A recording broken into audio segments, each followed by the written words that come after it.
Welcome, everybody, to the Hounds podcast. This is your home for field trialing and deer dog hunting. It'll be stories and discussions on the world of dog hunting. So let's drop the gate, cast your hounds, and get ready for another episode of the Hounds podcast. The Hounds podcast is proud to partner again with Outdoor Dog Supply for the 2025 year. Outdoor Dog Supply is the leader in online garment sales with their world-class trade-in programs. The guys are not just a business, they're houndsmen and women too. They test their products out in the field, put them to the test, get the latest in garment equipment, and they stay locked and loaded and ready with field trial equipment, collars, leashes, and so much more. Visit their website today at outdoordogsupply.com, and we want to thank Outdoor Dog Supply for their support not only for the podcast, but in field trials across the country. When you're looking for your next purchase in equipment, make sure you keep Outdoor Dog Supply in mind. Now, let's get this episode going, guys. Welcome, everybody, to the Hounds podcast. Let's start off this episode with our verse of the week. That's going to be from Proverbs 27. So 20 and verse 7, chapter 20, verse 7. The righteous man walks in his integrity. His children are blessed after him. And then our quote of the week comes from Spencer Johnson. Integrity is telling myself the truth, and honesty is telling the truth to other people. So we just wrapped up the Penn series this year, guys. It was a great last hunt, guys. We will talk about the results later, but man, Hawtree was rocking. Mr. Joey Ross and George Elam, they got the Penn absolutely in tip-top shape. It was a blast to be down there. We had a great time. I think everybody else had a good time. The guys from Elite Nutrition and Cajun Lights, Cajun Outdoors were down there as well, set up a booth, and was able to meet a bunch of people. They really enjoyed seeing y'all. They wanted me to pass along that they enjoyed it, and thank y'all very, very much for everybody coming up and stopping by and talking. By the end of it, it took, I'd have to go back and look and get the exact number, but it was in the 700s to win, and I think in the 500s to get in, if I'm not mistaken. Don't have it right here in front of my face, but excellent hunt, great hunt. Thank y'all all so much, again, for everybody that came, everybody that participated, everybody that did what they said they were going to do, all that kind of good stuff, guys. It was a lot of work, a lot of effort, a lot of endless nights and tireless nights of keeping everything organized, but by the end of it, we were able to crown us a not CH, but a champion for the series. Not nothing you can register, but something that definitely I hope the guys that won are going to remember for the rest of their lives. So it was a great group of dogs. It was one of the best hunts, honestly, as far as a overall group of dogs that I was very, very, very pleased with, and very, very happy that it ended up like it did. So we had 48 dogs down there, and it was, like I said, just as awesome as I could ask for. So I want to thank y'all so much. The past few years have really been a lot of lessons learned, a lot going on, a lot of fun. I felt like it made an impact on the sport, and that's kind of what I wanted to do, was just leave a mark and really try to create something for everybody to have fun, something for people to come down and enjoy themselves and really have a good time, guys. And I hope y'all did. So it's definitely going to be weird not doing it next year after being 2 hard years at doing this, but I think everything runs a course, and I see the writing on the wall, and I think next year was going to be too much of a struggle to try to make work. So we're going to call it done for right now. Maybe in a couple years, maybe we'll try it again, or maybe we'll get a wild hair, do something different. But I hope everybody enjoyed it while the 2 years that we did it, and maybe somebody else will pick up and take over and do something very similar. So thank y'all so much, guys. So all right, our topic for the night. I'm calling this episode Hot Topic because this was something that, after last weekend, the results at the Top Gun, it was brought up in the results after the second day, and it's a common thing that everybody talks about in the sport. So this episode, guys, we're going to be more concerned on the field trial side. I hope everybody down in North Carolina had a great opening weekend. They couldn't ask for better weather. Nice cool morning, a lot of game movement. But anyway, this topic, there was a post made after the awards were over and got people talking. I think everybody is very concerned about this topic. I do wish that I had somebody on here to kind of get other opinions. So this is going to be kind of a lopsided one-sided conversation, and I do hope to get somebody involved and on here so everybody can listen and everybody can get involved and we can have a conversation back and forth. I think this is the kind of topic that needs to be had back and forth, but this is also something that I think needs to be presented in other areas as well. Maybe some of the guys missed what was on the results. Maybe somebody missed what was on Facebook, and this is another way to get it out, because there is an issue, there is a problem that is happening. What I'm talking about is the judges and judging. I know it was presented in a way that I think may have ruffled a few feathers, and if it did, maybe that's what you needed. But I'm going to present it as a whole, and I'm going to say judges, judging, more particular 3 downs.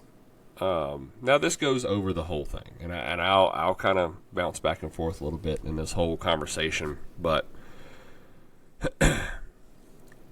guys, for those that don't know what's going on, a lot of the older generation, the more experienced generation, is carrying a ton of weight on the judges' side.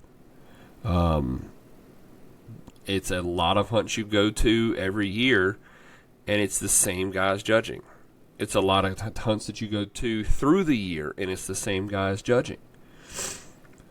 Those guys are getting to and I'm trying to say this without being rude and making these guys sound like they're antiques, but they're getting older. They're getting to the point where traveling, 2 weekends every month, just so we can have this sport and keep the sport alive, being away from their own families and trying to do something else. Now, don't get me wrong; these guys are enjoying what they're doing. For the from everybody that I've talked to, that those kind of judges that are moving around, doing a lot, judging as many hunts as possible.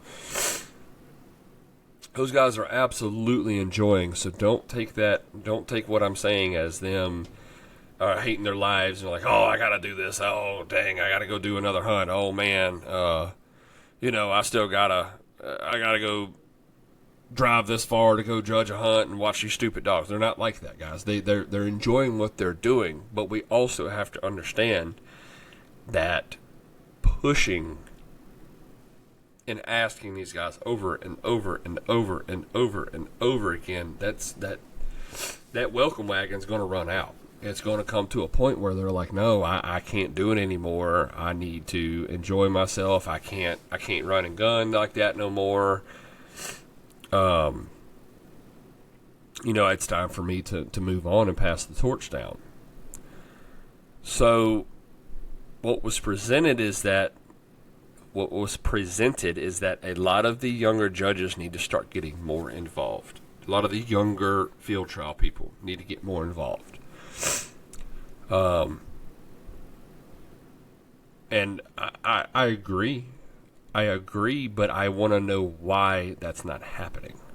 And what I want to talk about is just some thought processes over this. Something that I've been thinking about. I really debated even talking about this on the podcast, just because I feel like there's a fine line of saying the wrong thing, and I hope that I don't. And if I do at any point in this, I'm not trying to offend anybody. I'm not trying to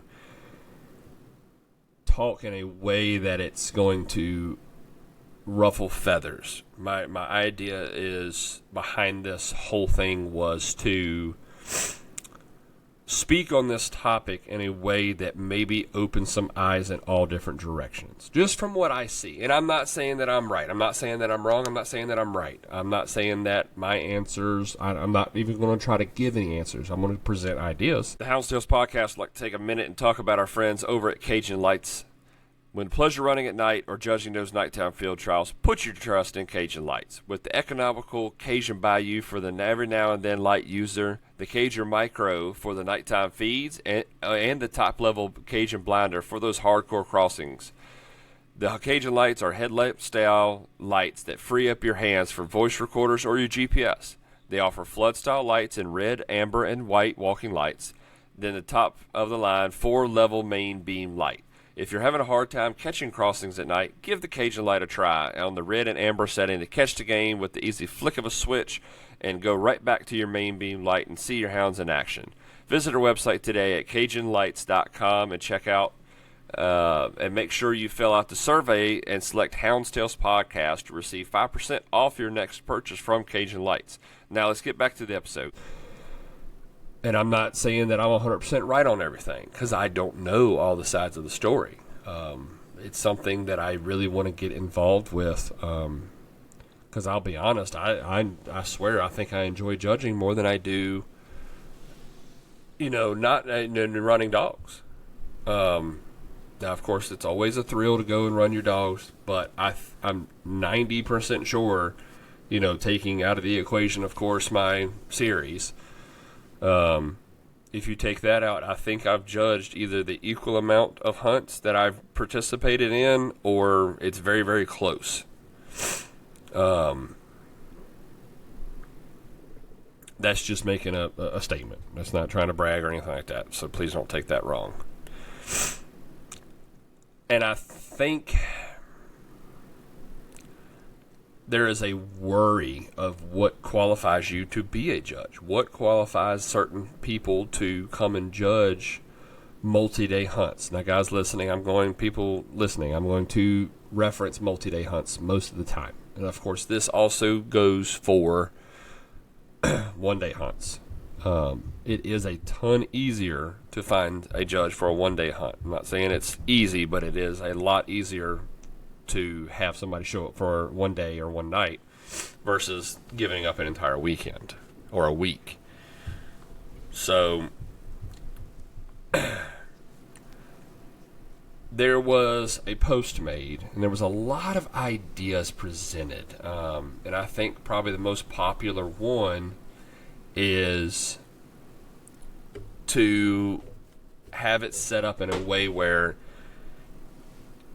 if you run X amount of hunts, so if you run, for example, 3 hunts, you have to judge 1.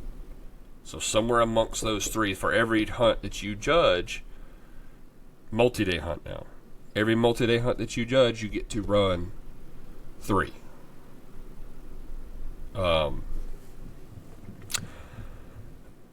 I think, I don't know. And I don't know if they're even putting it as, there's a lot of ways that you could put it. There was I've seen ideas of don't even allow them to run hunts. I've seen that it was a way of if they do run more than 3 without judging the 1, then their points for the year don't count.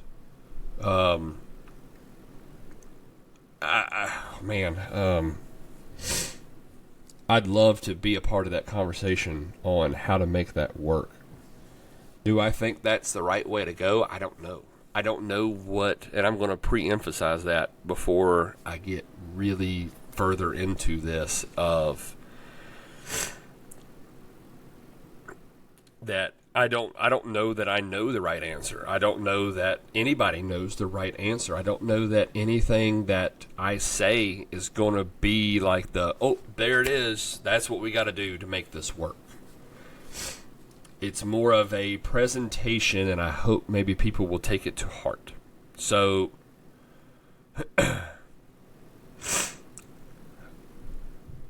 I want to talk about a few things that I see. For one is we'll go ahead and attack the younger generation getting in, the younger generation judging, getting more involved. I think, from my understanding, there's a lot of worry that goes into that. So,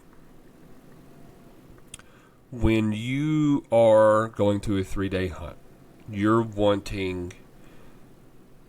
to crown a champion. If you're going to a 2-day Masters hunt, you're going to crown a champion. It's going to wear that badge for the rest of that dog's life. That houndsman is going to have that badge of honor for the rest of their life that they made a champion that weekend. So there's a lot on the line. And I'm not saying that outweighs certain 1-days, but from the perspective of non-prize hunts, or hunts that you just eliminate the idea of a prize behind. So, if you're going to just run, then putting a CH in front of a dog's name is massive. So you want qualified judges. And I noticed that was another point of topic, was what qualifies a judge to be able to go to a 3-day and judge a hunt. There's a ton of ways to get in, and finding the right direction. I get messages a lot, and I try to steer people in a direction that will maybe get them to that point.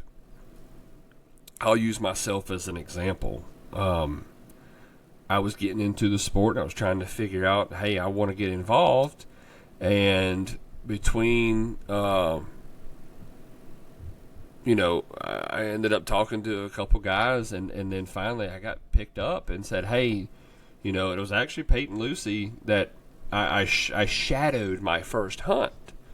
I was very, very blessed that, and I'm 90% sure it was the Dismal Swamp that allowed me to come and participate in that and let me shadow. And maybe you're listening and you're thinking like, oh, well, that's not a big deal. Why is that such a big deal? Well, I was 2+ hours from home, so I wasn't going to go home every day. There's no way I could travel back and forth in it every day. I mean, you could, but it'll wear you out, So, I mean, I had to stay in a hotel. I had to stay somewhere. So the Dismal Swamp had to cough up money for a hotel.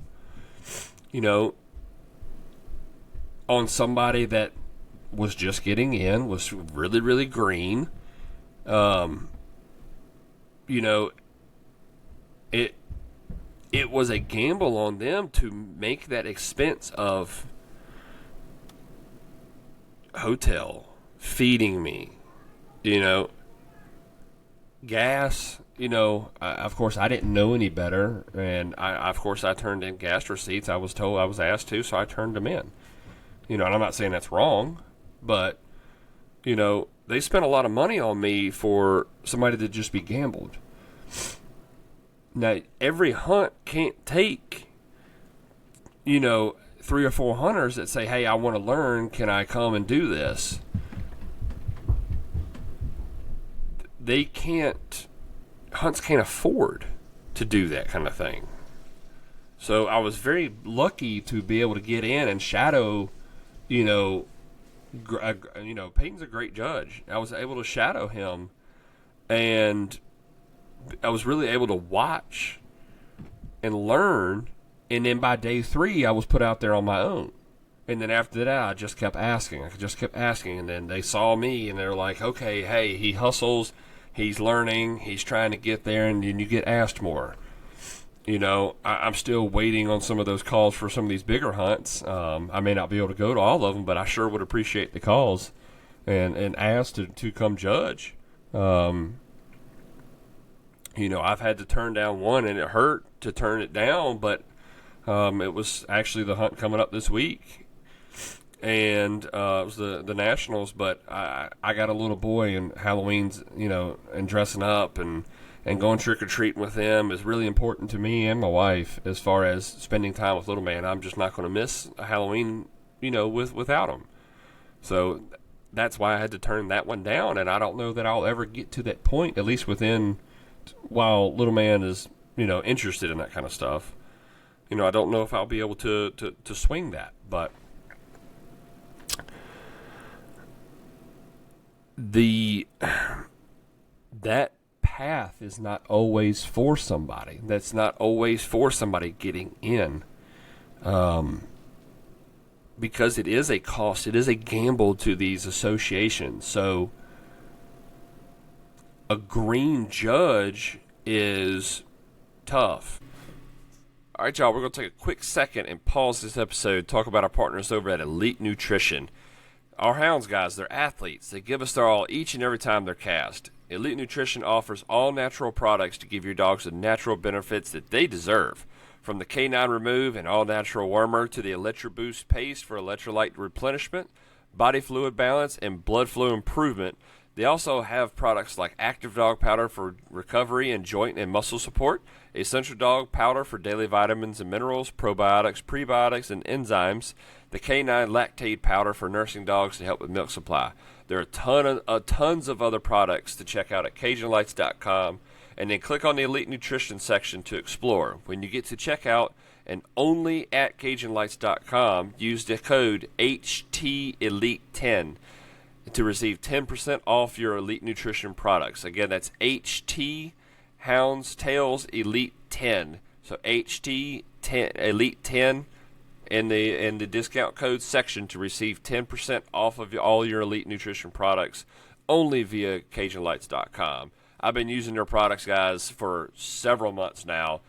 Cannot be happy with the results. That's pretty much all I run my dogs off of. So thank you, Elite Nutrition, for joining up with the Hounds Tales podcast and taking a step forward into this field trial world.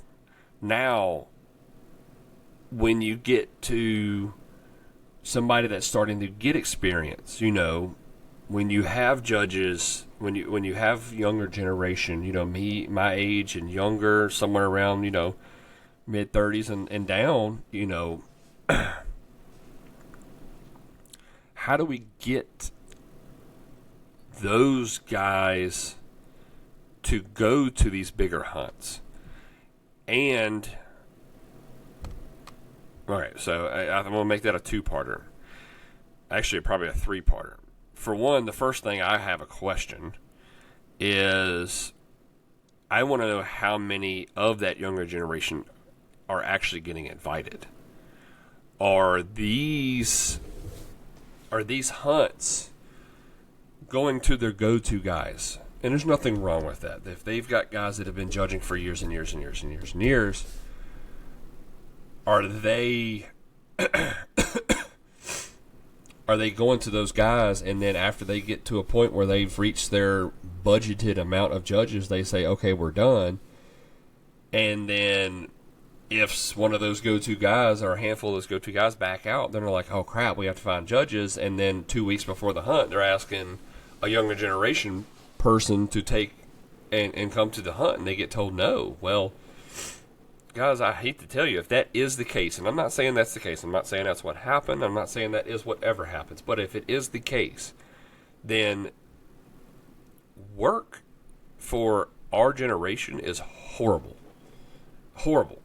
Taking time off of work in this economy, and a lot of your workplaces are so money hungry, so involved in don't miss work, don't miss, you're going to get penalized if you miss. Of course, then you automatically know you're probably not getting paid unless you have vacation saved up, which is fine, which is great. But a lot of these places are not doing vacations anymore. My workplace does not do a paid vacation. You get a yearly check, and if you use it how you please. But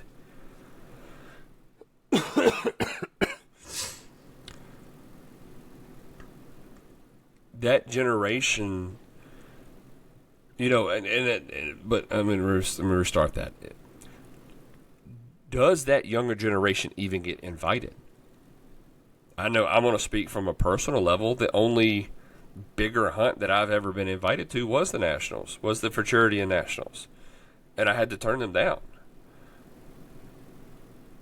And I'm not saying that I can make all these big hunts. I'm not saying that I can go all the time.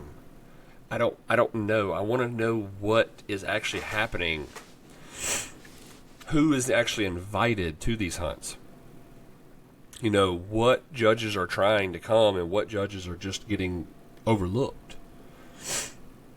How do we fix that? I don't know. I don't know if we need a database for these hunts to be able to go and look and say, hey, you know, there's this guy, you know, hey, I can ask him, you know. I don't know what you do in that situation.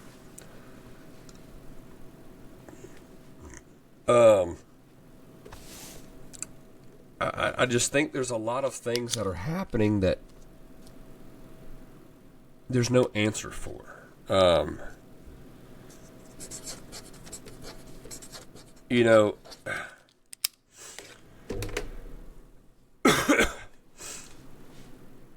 option, and then point number 2 of the younger generation get in. Does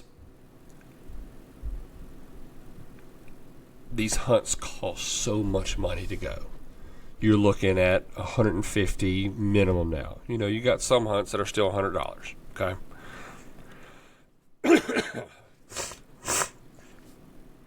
But for the most part, a lot of these hunts are getting to that $150, $200 a dog range now.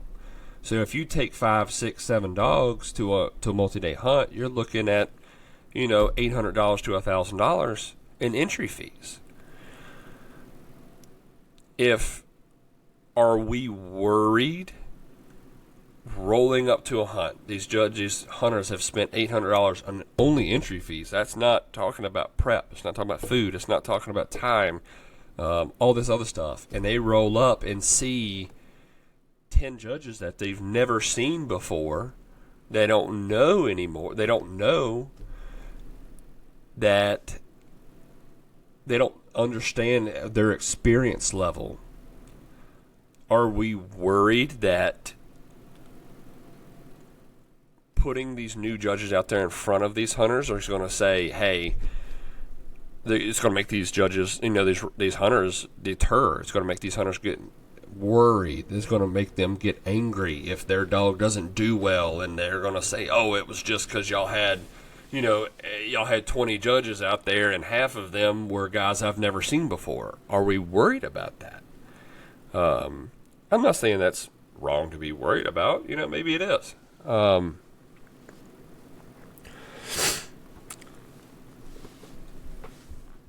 I do think that might be an idea that gets behind some of these hunts' heads, is like,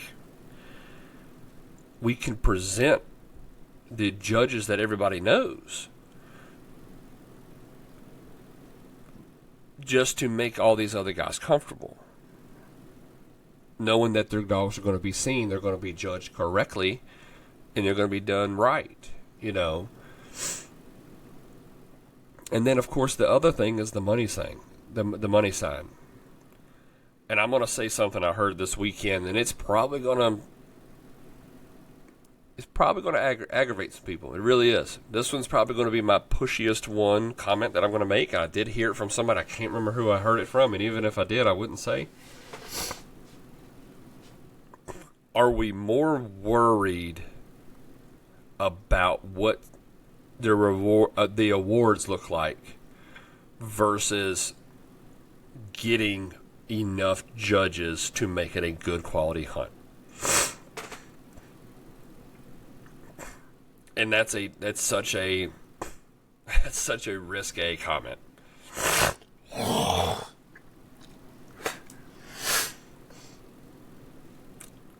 Because I've been on both sides. I've been on the side of, I just spent a $150 entry on a dog, and when I get up there, all I see is dog food and a collar. You know. Sorry, guys. I know that's nasty, but I get the frustration behind that. But if I can spend $150 and I'm going to a 400, 500, 800 acre pen, whatever the case may be, it doesn't matter, and I see 40 judges coming out of there, I'm going to say, okay, they took the money and rewarded the judges for coming. They rewarded them and covered the cost on them, and then they gave us whatever else they could. Are we more worried about giving $2,000 back to win, $3,000, $4,000 back to win, and a GPS and a dog box and this and that and 10 bags of dog food, blah, blah, blah, this and that, whatever? Are we more worried about seeing that put on the table and only having 20 judges out there?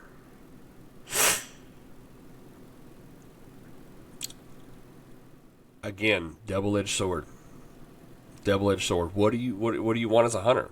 Would you rather?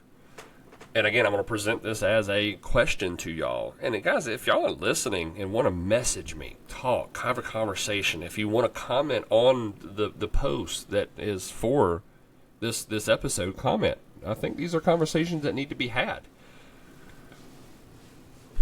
Would you rather go to a hunt, pay $125 a dog, and get back, 10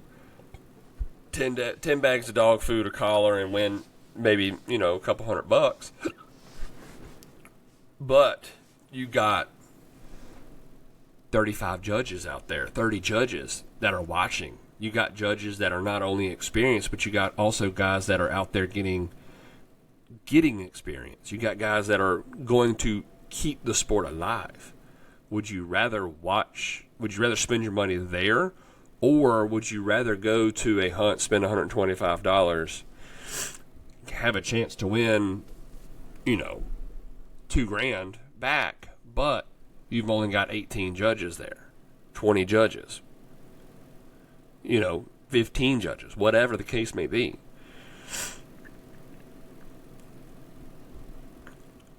And I go back and forth. Of course, anybody wants to go and spend the money and get paid back. Of course you do. Of course you want to go to a hunt and say, yeah, I won the hunt and I've got $3,000 worth of stuff coming back home with me,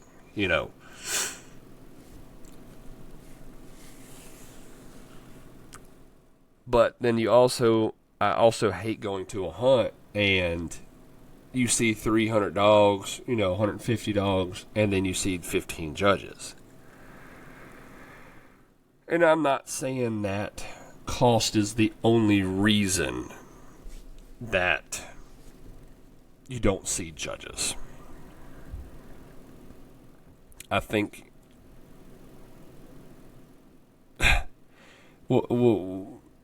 I think there is a ulterior issue in the sport. And I'm trying to think of the best way to word this. I think that I'll tell you what. Let's go to another point, and then we'll come back. We'll come back to this. This is I got an ending kind of point to be made. Points. Another thing that I've noticed and I've picked up on a lot. And I'm not saying this is an across-the-board thing. There are a lot. I'm going to talk on we've talked on the younger generation. I want to talk on the older generation now. And this is not an across-the-board. This is not a blanket statement. This is just something that I've noticed that I've seen carry over from the deer woods, believe it or not. There was an episode that I talked about, and it always is a funny story to me. I love telling the story, but it also it shows you where we're at and why we are not only in the deer woods, but in the field trial world too, that I've noticed.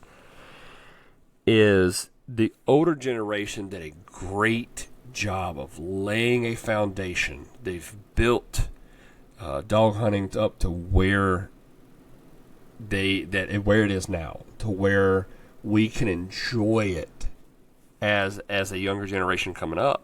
But they're having a hard time stepping aside, if that makes any sense. And I'm not, again, this is not, I'm please don't take me, if anybody is listening that is an older generation, I'm not saying that you need to quit. I'm not saying that you need to just not go. What I'm seeing is the older generation comes, they show up, they do what they know how to do and do it well. And I don't see a lot of teaching going on. I don't see a lot of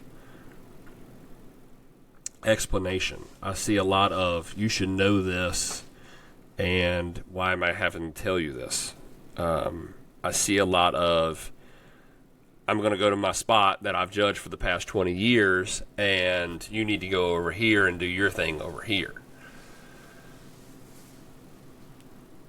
Double edge. Younger generation needs to be asking these guys. They need to be talking to these guys. They need to be conversating with these guys and learning off these guys. They need to go to a hunt and say, hey, Mr. Sutton, I see you judging. Can I shadow you today? Show me what you're looking at. Show me what you're talking about. I want to watch what you're doing.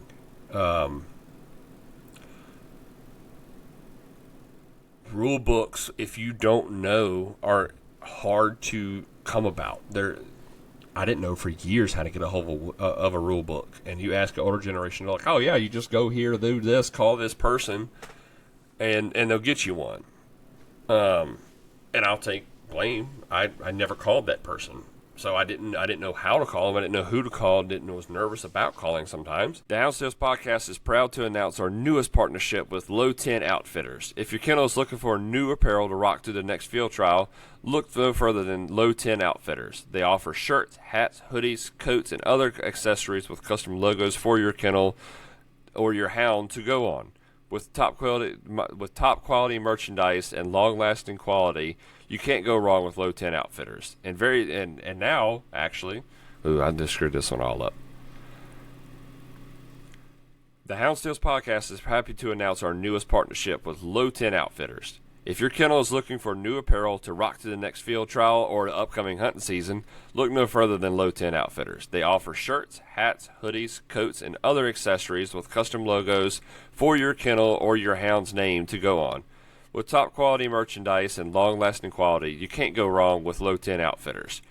Now we are offering Hounds Tales Podcast apparel on their website at low10outfitters.com.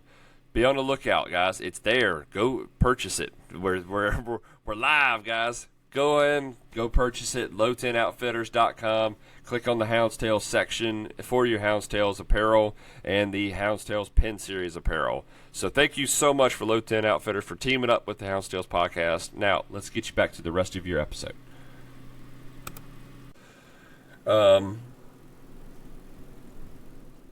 But again, double-edged sword. That kind of situation is both fault. But it reminds me of the story when my papa was giving me so much crap about coming over and cooking breakfast in the morning.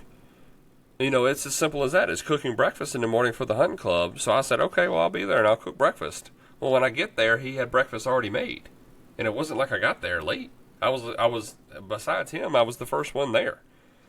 You know, that's the kind of situation I'm talking about. It's little things that this generation has to learn, and the younger generation needs to be responsible for paying attention as well. You get to these judges meeting after a hunt, and you need to be looking and seeing what these guys are doing while we're reading hunting scores off, while we're going through scratches.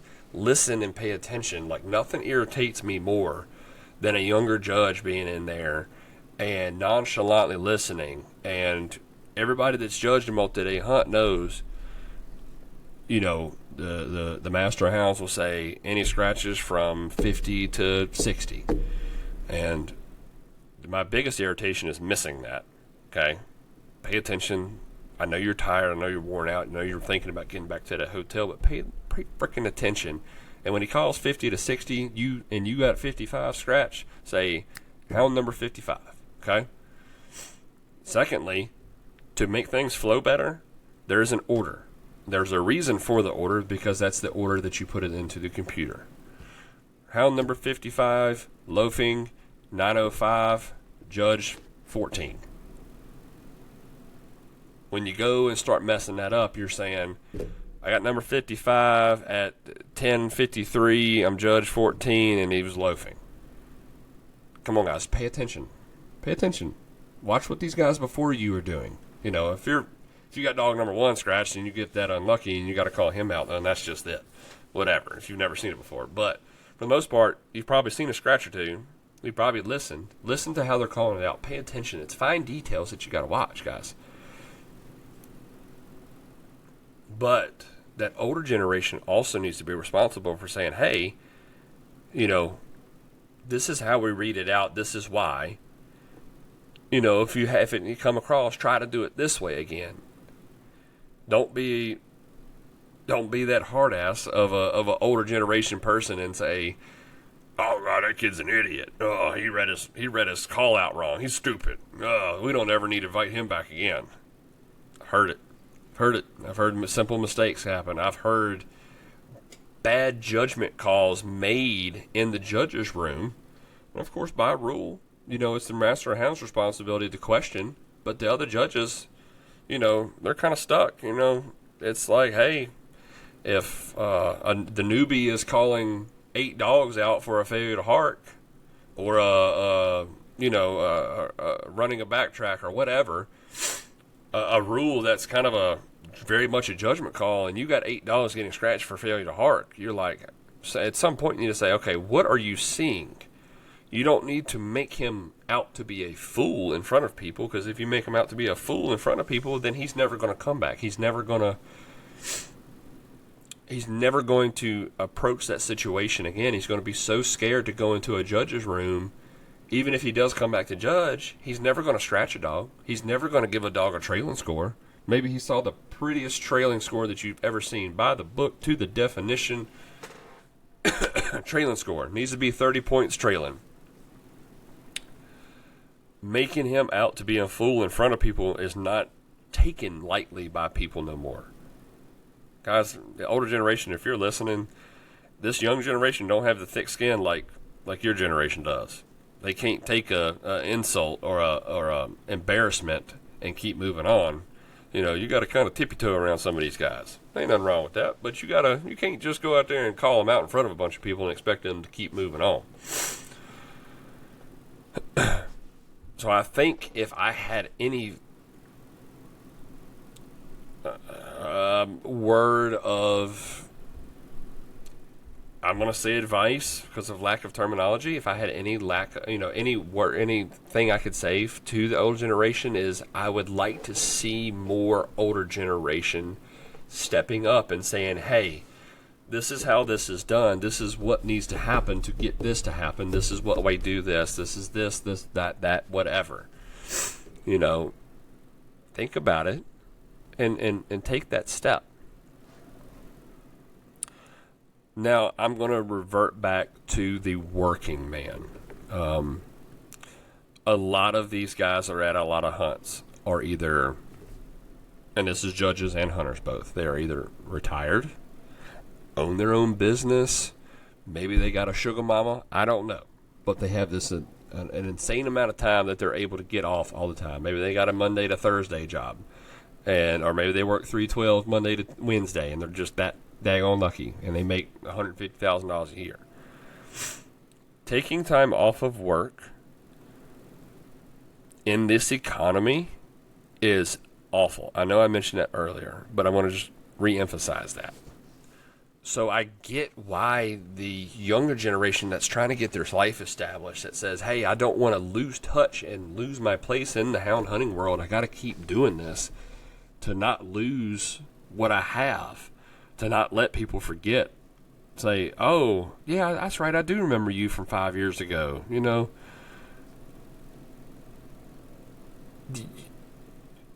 I understand why these guys are wanting to run their dogs that they're working hard all year, especially if they got a good dog that's working really nice. I get why you want to run 5 or 6 hunts with the time off that you can get, and you don't want to use it to go judge and let your dog sit at home. I get it. But that's where we have to, as judges, as people, have to swallow your pride and think about others before yourself and say, hey, if I don't go do this, then this sport will die. You're going to go to a hunt and you're going to say, you go to a multi-day hunt, you can be like, hey, we're supposed to have 15 judges and 7 of them didn't show, 8 of them didn't show, so, you know, we're going to pair y'all up into pairs and cover some ground. You know, do you want to get to that point? Are you going to go pay $100, $150, $200 entry fee to go do to a buddy hunt? I don't think so. So, food for thought in that situation, guys. So, you know, I'm sorry, I had a little interruption up there. I had a child that was misbehaving. I had to step away, so if it sounded like a weird break and it's not a flowing conversation, I apologize for that. But between taking time off of work, being away from family, you know, like me right now, I will openly admit that I'm probably going to look back, and especially if my son does not enjoy the dog hunting, it's not something I'm going to force him into, but if he grows up and he's like, I don't want anything to do with these dogs, I want to do something else, then I'm probably going to regret a little bit being away as much as I do from him and missing a lot of stuff while he's growing up. Every time that I go away from this house and go to a 3-day hunt, go to a multi-day hunt, I'm missing time with my son. I'm missing time with my wife that I could be home just spending time with them. I could be doing things with them. He's getting close to the age where I can take him and he can start learning and seeing if he actually enjoys it, you know. 3's a little too young for that, but that is a factor for a lot of guys and girls in my age. Not to mention, you're not running your own dogs. You're working your butt off, going to a pleasure run, going to do all this. You see these hunts coming up. You're like, oh yeah, I really want to go hit this hunt. And then you get a call and say, hey, can you judge? You're like, dang, I really wanted to run this hunt. You know,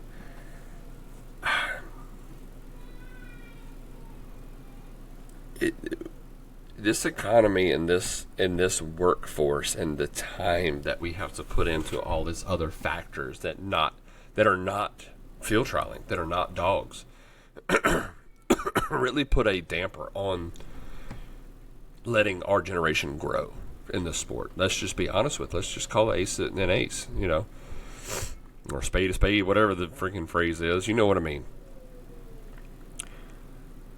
So, before we get to the results from this past weekend, I want to talk about 3 major things that I see that I don't know what to do about. I don't know what the answers are, but I think these are 3 big obstacles that have to be figured out how to manage. And I wish I could be part of these conversations.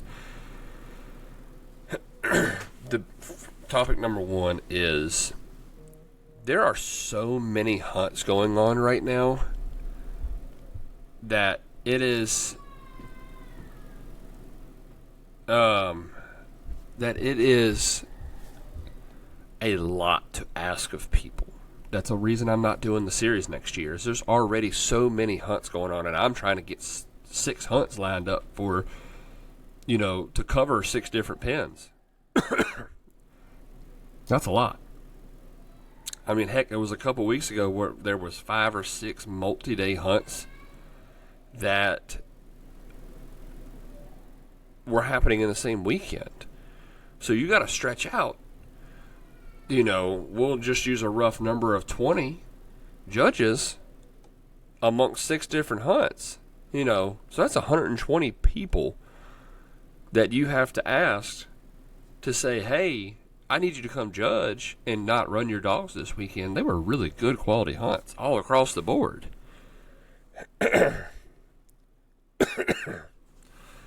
So to me, that point is a double-edged sword. How do you manage hunts not only as a hunter yourself and looking at yourself in the mirror and saying, hey, I understand that I really want to run, but I need to go do my part?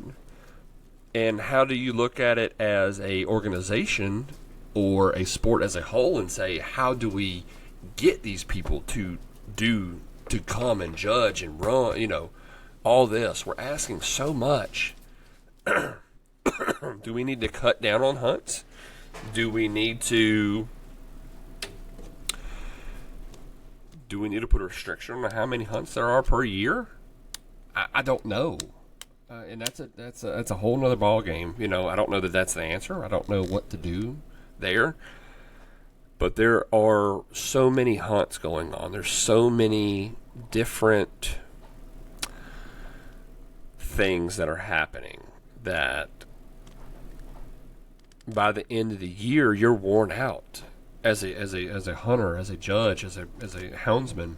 You're like, what the heck is going on? Like, how do I get to all these things? There's so many options on the table,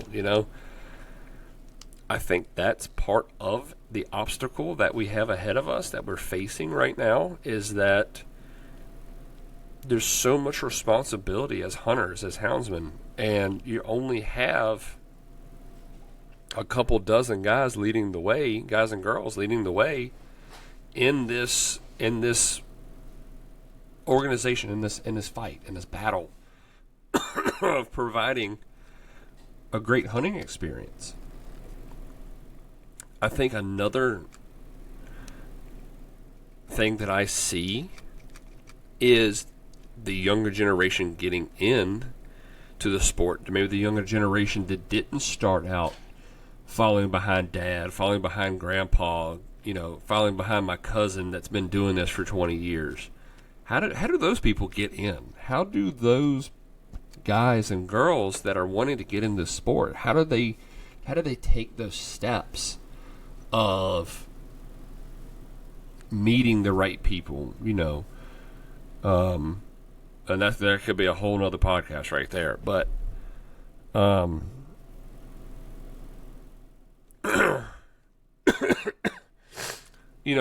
does that next generation that's coming into it, how do they make those steps to continue it, to make it better, to do more? What do these guys need to do to continue the sport? And last but not least, guys, and I'm not going to dwell on these a whole lot, but these are just some ideas and topics. Again, I could probably do a whole nother episode on just these. And this is a big one, guys. I think money is a super sensitive topic amongst people. Honestly, there's two ways you go about this. You either continue to grow and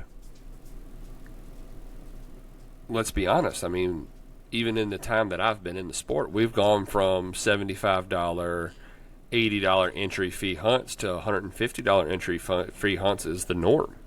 An $80 entry fee when I first got in was like, whew, they ought to be giving away some great stuff. Now you go to an $80 entry fee hunt and you're like, I'm expecting not to get a lot back. It's those kind of situations. So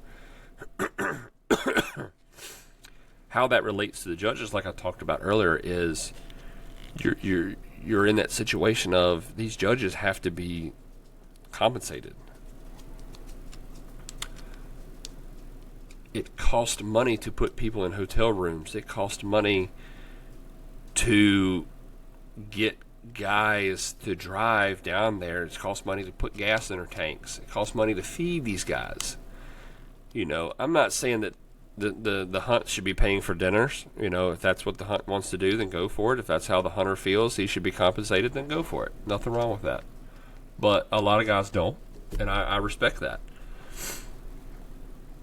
But how do, we got to look at that. If you want 30 judges at a field trial, you go to somewhere like, Swainsboro or Tar River or Pools, where you honestly could really use 30 plus, maybe closer to 40 judges. How much expense that is per judge? I would be willing to say that, let's just do some quick math here. I mean, just on a whim thinking about it, we're going to say $100 in gas. We're going to say, let's see, if you're doing a 3-day, you got to feed them breakfast all 3 days. So we'll say $10 for breakfast, so that's 30. We're going to do lunch, we'll say 15, so there's 45 more. Okay. If they do cover dinners, looking at another 20 for dinner each day. For at least 2 days. So there's 40. Okay. Hotel room, averaging probably $70 to $100 a night. So we'll go on the light end. We'll say 75. So times 3. If they need to come in the night before, depending on how far they go away. So what's that? 225. So 225. Okay. So on the light end, without paying these judges, without giving them a gift, without giving them something as a compensation, if you're asking for 40 judges, that's $17,000 to cover judges. 17,000. I hope that helps put it in perspective some on how much it costs to get those judges. Now, of course, you got local judges that are going to go home. They're not traveling. You got local judges that live 20 minutes from the pen. They're not going to use a hotel room. So maybe you knock off a couple grand there. But I would say on a normal, getting top quality judges, getting judges from other places, I would say anywhere from $8,000 to $12,000 is probably what you're spending on your judges. So we'll say 12,000 on the high end, okay, for 40 judges. Maybe you got 15 of them that are locals. So if we got $150 entry fees, that's 80 dogs that it takes to cover just your judges. If we go to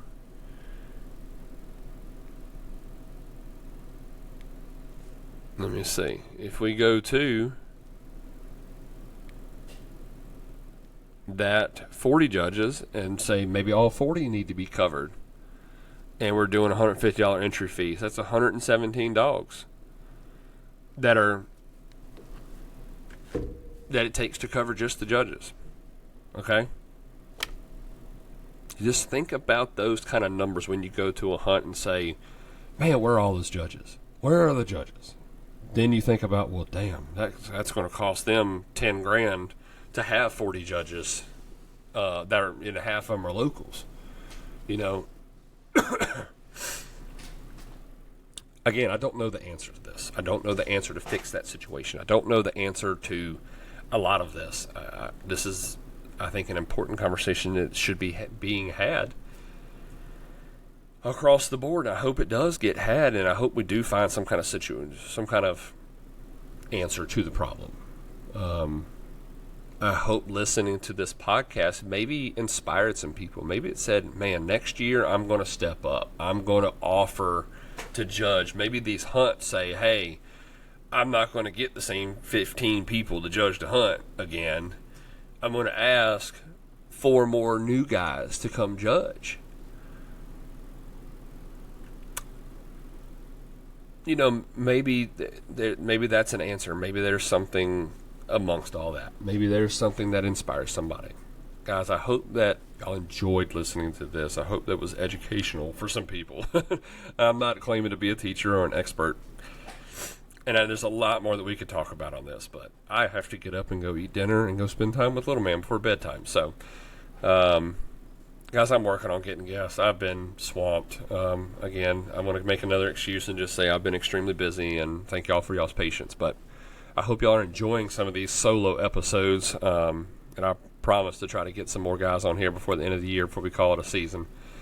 But let's get right into the results from this past weekend presented by Cajun Lights. We're going to hit our championship hunt first, and we'll start with the championship hunt. We did do a best mouth and classy hound just for fun. You know, I know a lot of one days don't do it, but it was a championship hunt. We wanted to have some fun with it. Again, great hunt. The best mouth went to Albright's Foxy. That was out of Sire of the Year champion B&B's Chrome, and Albright's Kim from Southwind Kennels. The classiest hound went to River City Roscoe, and that dog's out of Fitzgerald's Ronaldo and Chasing Time, Kansas from River City Kennels.